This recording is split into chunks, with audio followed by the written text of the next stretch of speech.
Yeah.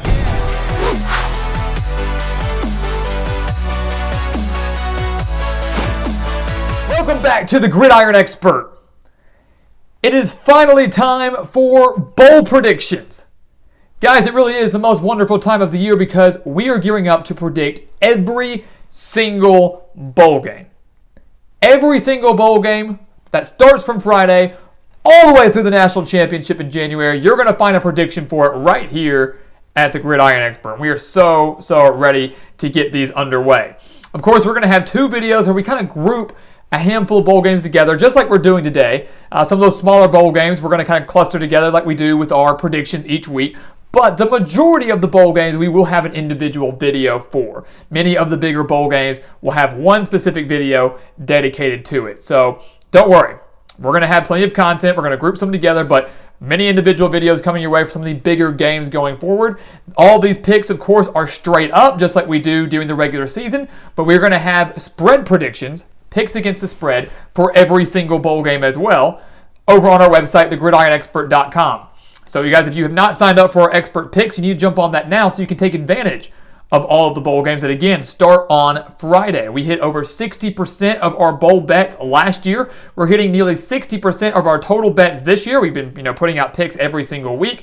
We're going to be doing it again this year. Probably going to be even better than we were last year. So make sure to go sign up for our expert picks over on thegridironexpert.com. Just $30 for a college package, $50 if you want college and NFL, because we got NFL picks coming your way for the rest of the regular season and the playoffs as well. Again, it's a year-long subscription. You sign up now. You've got it through next December as well. So it's not just for now to the end of the year. You would basically get all of 2022 as well. So again, go sign up for those expert picks to benefit from our bowl spread picks as well. Again, over on thegridironexpert.com. So having said that, guys, let's get it. Let's get underway with these bowl games. Again, the slate begins on Friday in the Bahamas. So we have over 40 bowl games that we're going to be talking about all offseason or postseason long. And we're going to start with the one in the Bahamas between Middle Tennessee State, MTSU, and Toledo. And guys, this is a game really between two solid offenses. The Blue Raiders of Middle Tennessee are averaging 29.8 points per game out of the Conference USA. Toledo averaging 34.2 points per game out of the MAC. But to me, the key player and the difference maker in this game is going to be Toledo running back Bryant Koback. He's averaging 106 yards per game. That ranks 11th nationally. He's rushed for over 1,200 yards and 15 touchdowns on the year. Had rushed for at least 100 yards in each of his final 5 games, including a 203-yard performance and 4 touchdowns against Ohio. This rushing attack for Toledo is extremely underrated, and they're going up against a Middle Tennessee defense that's allowing 128.8 rushing yards per game, and one that struggled against very strong running teams such as Liberty, where they allowed the Flames to rush for 227 yards, or UTSA, where they allowed the Roadrunners to put up 175 rushing yards. So the running game is going to be key for Toledo here. In addition to that, Toledo has a very underrated quarterback in DeQuan Finn, who's thrown for nearly 1,900 yards, 16 touchdowns to 1 interception. And why is that stat important? Well, Middle Tennessee ranks 3rd nationally with 17 interceptions. Very solid and underrated secondary. But Finn has done a phenomenal job of taking care of the ball, and he's also rushed for over 400 yards and 8 touchdowns. I genuinely believe Toledo's rushing attack is going to be what dictates this game. I don't think the Blue Raiders have enough to stop it. Give me Toledo. They get a win in the Bahamas, and they take home the first victory of this 2021 postseason. Moving on to the Cure Bowl back in the United States, back on the continental United States, we got Northern Illinois and Coastal Carolina. Northern Illinois, the champions out of the MAC. Coastal Carolina, 10-2, but a disappointing year by their standards. Many thought that the Chanticleers could go undefeated. Many thought they were going to win the Sun Belt. They didn't even make the Sun Belt championship game. But they still have a chance to win this bowl game. Still have a chance to redeem themselves after falling in the Cure Bowl last year to Liberty. Still have a chance to clinch another 11-win season. So this is a big opportunity for Jamie Chadwell and Coastal Carolina. We mentioned Northern Illinois. They won the MAC. They blew out Kent State in that championship game. But 7 of the 9 victories for Northern Illinois, 7 of the 9 victories came by 1 possession. So I'm not going to sit here and say the Huskies are lucky. They're still a very good football team, lots of talent there. But that 9-4 season where they won a conference championship very well could have been a season where they didn't even make a bowl game at all. Remember, they were winless last year. So drastic improvement for the Huskies, but very, very thin margins that they were escaping by to get to this point. So really, you can't help but wonder, is their luck going to run out? Especially against a good team in Coastal Carolina. A Coastal Carolina team that is loaded offensively with Grayson McCall at quarterback, Shamari Jones at running back, Javon Hiley at wide receiver, and that's just to name a few. The Chanticleers are averaging 40.4 points per game. NIU, 31.5 points per game, led by former Michigan State quarterback Rocky Lombardi and their star running back Jay Ducker, who's rushed for over 1,000 yards. But at the end of the day, it's this. Coastal Carolina, what do? They run a dangerous triple option. They run a rushing attack that's extremely difficult to stop. Northern Illinois is allowing 215.7 rushing yards per game. Their rushing defense is atrocious. They're allowing 447.8 yards per game. Coastal Carolina, well, they're allowing just 325 yards per game. There's about a 123-yard difference when it comes to defense here. And the Chanticleers are allowing just 20 points per game, and they're averaging 231.3 rushing yards per game on the ground. So over 230 rushing yards per game Coastal's averaging. NIU's giving up 215 per game. That's not a good look. I expect the Chanticleers to run all over the Huskies in this game. Give me Coastal Carolina to get their 11th win of the season and redeem themselves in the Cure Bowl. Moving on to the Boca Raton Bowl, Western Kentucky, Appalachian State. If you like offense, this is going to be the game for you. This game is on Saturday. Those first two will be on Friday. This starts the Saturday slate for us between the Hilltoppers and the Mountaineers. Again, offense. This is where it's at. Western Kentucky averaging 43.1 points per game, led by their quarterback, Bailey Zappi. Bailey Zappi, who is 5 touchdowns away, guys. If he throws for 5 touchdowns in this game, and he very well could, he will break Joe Burrow's record for most passing touchdowns in a single season. Remember when Burrow threw for 60 touchdowns at LSU? Zappi has thrown for over 5,500 yards and 56 touchdowns at Western Kentucky. So that is a very, very impressive mark and obviously something to watch as we enter this Boca Raton Bowl. They're averaging 434.6 passing yards per game. They're the best passing offense in the nation. But App State has the offense to hang with the Hilltoppers. The Mountaineers made the Sun Belt Championship game. They beat Coastal Carolina that we just talked about. App State 10-2. Averaging 34.2 points per game, 240.7 passing yards per game. 240.7 passing yards per game, and 187.7 rushing yards per game. So if you're looking for balance, Appalachian State owns that edge. The Mountaineers own the edge when it comes to balance. And they have a star quarterback of their own. Duke transferred. Chase Bryce was at Clemson, then transferred to Duke, and then transferred to App State. Has thrown for over 3,000 yards. And their running back, Nate Noel, has rushed for over 1,000 yards, 1,078. At the end of the day, guys, when we talk about games where we believe there could be a lot of points scored, or we believe it could be a high-scoring shootout, we say, hey, it comes down to defense. Which defense is going to step up and make a play? Which defense is better? And if you look at the numbers and you look at the way these teams have played all year long, it's very clear that Appalachian State owns the major defensive edge. The Mountaineers are allowing just 19.3 points per game. Western Kentucky is allowing 28.7 points per game. The Mountaineers are allowing 325.8 yards per game. Western Kentucky allowing 422.5 yards per game. App State has not allowed a 300-yard passer all year long. The most passing yards they allowed was 291 yards. So they haven't even allowed anybody to eclipse 300. Remember, Western Kentucky averaging over 430 passing yards per game. So expect Appalachian State to be able to hone in on the pass. They've been doing great against it all year. I don't expect it to be any different now against Western Kentucky. And again, Appalachian State has the offensive capability to keep up with the Hilltoppers if it turns into a shootout. They can match Western Kentucky step for step, but Western Kentucky can't do that defensively. App State owns that edge. Expect the Mountaineers to take down Tyson Helton and Bailey Zappi, but of course we will be rooting for Zappi to break that record. Always enjoy seeing a little bit of college football history, but that's going to be a fun one on Saturday.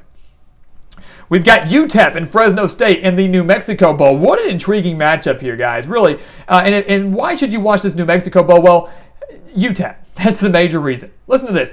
UTEP is in their first bowl game since 2014. They are 7-5. That is their most wins since 2005. And they are searching for their first bowl victory since 1967. So a lot is on the line for UTEP. Obviously, just credit to Dana Dimmel and his squad for just getting here. But obviously now they want to complete the job. They want to reach 8 wins. They want to win their first bowl since 1967. They're going up against a Fresno State team that will be without their head coach in Kalen DeBoer, who left to go take the head coaching position at Washington, but may or may not be with their quarterback in Jake Haener. Haener entered the transfer portal, said he was going to follow DeBoer to Washington, then withdrew his name and said, you know what, I'm sticking at Fresno State. So he rejoined practices just a few days ago. Whether or not Fresno State chooses to play him, whether or not Haener says, I'm just going to wait and sit this game out and get ready for 22, remains to be seen. And that's obviously going to play a major role in maybe who wins this game, or at least who covers this game. Because Haener has thrown for over 3,800 yards and 32 touchdowns on the year. If Haener plays, guys, I believe Fresno State dominates. They're averaging 330.1 passing yards per game. Utep's allowing 204.5 passing yards per game. Fresno State also averaging 133.5 rushing yards per game. Utep allowing 134.8. So again, Utep's defense to me, a little bit sketchy. I do believe the Miners have the offense with Gavin Hardinson at quarterback and Ronald A.Y. at running back to keep up with Fresno State. I believe they're going to put some points on them. I do. But at the end of the day, if Haener plays, I don't think the Miners have enough to stop this passing attack from the Bulldogs. I don't think they have enough to slow them down and beat them. The motivation's there for UTEP, maybe more so than the Bulldogs. But at the end of the day, even if Haener doesn't play, I still believe their offense, especially on the ground, will do just enough to beat the Miners. Give me Fresno State, guys, but the status with Haener are going to play a major role in how this game turns out, whether it's a little closer than expected or whether there's a large margin of victory. Moving on to the Lending Tree Bowl, 2 7-5 teams, Eastern Michigan, Liberty. Very similar to UTEP, Eastern Michigan looking to end a drought. Eastern Michigan has not won a bowl game since 1987. They've been to a few since then, played them close, every single one. Can't get over the hump, have not won a bowl game since 1987. Liberty, on the other hand, they took a step back. Motivation very high for the Eagles coming into this game. Will it be there for Liberty, a team that went 10-1 last year, that beat Coastal Carolina in that Cure Bowl last year, a team that many thought could win 9-10 games again this year, instead went 7-5. To me, guys, this game is similar to the Boca Raton Bowl, very, very similar. Two great offenses, which defense shows up. Eastern Michigan's averaging 31 points per game, Liberty's averaging 31.8 points per game. Eastern Michigan's averaging nearly 400 yards per game, led by Ben Bryant, their quarterback, who's thrown for over 2,900 yards. Liberty is averaging over 400 yards per game, 428.1, led by Malik Willis, and you should know that name. Malik Willis, one of the better quarterbacks in the country, did take a little bit of a step back this year, but still threw for over 2,600 yards and 24 touchdowns, and is the Flames' leading rusher right now, with 820 rushing yards and 11 touchdowns. And to me, guys, the Liberty rushing attack, that's the key stat. Willis's dual threat ability is the key in this game. Liberty is averaging 176.4 rushing yards per game. Eastern Michigan is giving up 197.3 rushing yards per game. Not a good sign if you're the Eagles. Not to mention that Eastern Michigan's given up over 430 yards per game on defense. Liberty's only giving up 315.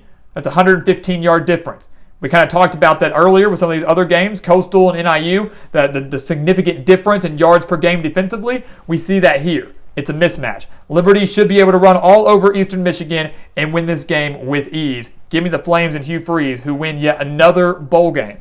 Beat Georgia Southern a few years ago, beat Coastal Carolina. Give them another win now against Eastern Michigan. And then finally, the New Orleans Bowl, number 23, Louisiana. We'll see our first ranked team in action in this postseason. That will come on Saturday night. Louisiana, the champions of the Sun Belt, taking on Marshall, 7-5 out of the Conference USA. First things first, the New Orleans Bowl has not seen a one-possession game since 2016. So we have seen a lot of blowouts in this game. Will be in store for another one? That is the million-dollar question. Another big question, how does Louisiana do without Billy Napier? He left, took the Florida job. They took the Florida job. So how does Louisiana respond to that, facing a Marshall team that is pretty dang solid? A Marshall team that definitely can throw the ball. Looking at the numbers here, though, guys, it's really a battle between Louisiana's ground game and Marshall's passing game. Louisiana on the ground, Marshall through the air. The Raging Cajuns are averaging 191.9 rushing yards per game. Marshall is allowing 188.6 rushing yards per game. So the Raging Cajuns should have no problem running the ball with Chris Smith, who has over 850 yards and 8 touchdowns on the year. Marshall, though, they have Grant Wells. He was a freshman sensation last year, has continued that success this year. They're averaging 310.7 passing yards per game. He's thrown for over 3,400 yards and 16 touchdowns. Louisiana giving up nearly 200 passing yards per game. So this is a game where I think both teams, they match each other step for step. Louisiana will have success on the ground. Marshall will have success through the air. But in the end, I do believe Louisiana has the slight defensive edge. They're 12-1. They're looking to get to 13 wins. They promoted their new head coach from within, so it's not like they're out still searching. The players still want this. I don't believe this program's in shambles. They're going to be just heartbroken that Billy Napier's gone. They're out to prove a point. They're out to make a statement. Same for Marshall. This might be the first one-possession game in the New Orleans Bowl since 2016, but I'm going to take a slight risk, even though they're favored, a slight risk, and go with Louisiana to get the close win over Marshall. And again, 13-1 for the Raging Cajuns, capping off what's been a phenomenal year for them with, of course, their big Sun Belt Conference title. So there you have it, guys. Our first 6 bowl games of bowl predictions. Again, not every video is going to be like this. We're going to have many individual videos, hopefully a little shorter as well. But we got to take the time to talk about these 6. We'll have one more video like this where we group a couple games together, but then the rest, all individual, all solely dedicated to one game. So get ready, guys. Bowl predictions are here. They start on Friday, but we're jumping ahead because we've got so many to talk about. So get ready. The madness is about to begin. And again, it truly is the most wonderful time of the year. So guys, as always, thank you so much for watching us here at the Gridiron Expert on YouTube. Make sure to continue to like, comment, subscribe, share our videos, and yes, check out everything down in the description below. Again, if you want spread picks for every single bowl game, you come to us over at thegridironexpert.com. Go sign up for those today so you don't miss out on any picks or any analysis over there. Again, there's some of the best bowl predictions in the country, over 60% last year, currently sitting at nearly 60% in the regular season this year, and I promise you we'll hit that mark in the postseason again now. So make sure to take advantage of that. Again, only at thegridironexpert.com. The link down in the description below. Go sign up today. And once again, guys, as always, thank you so much for watching, and we'll see you next time right here on The Gridiron Expert.